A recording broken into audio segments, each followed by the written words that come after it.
Hi everyone, in front of me I've got OPPO A6 Pro, and let me share with you how to clear credentials on this device.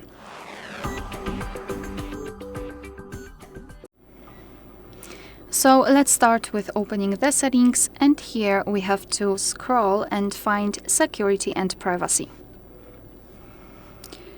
Then let's scroll down to find more security and privacy.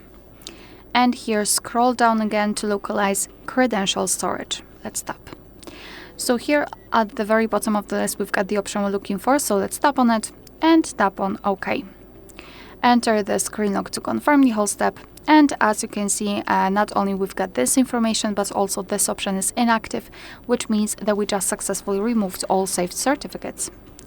Alright, so that will be all. Thank you so much for watching. Please hit the subscribe button and leave the thumbs up.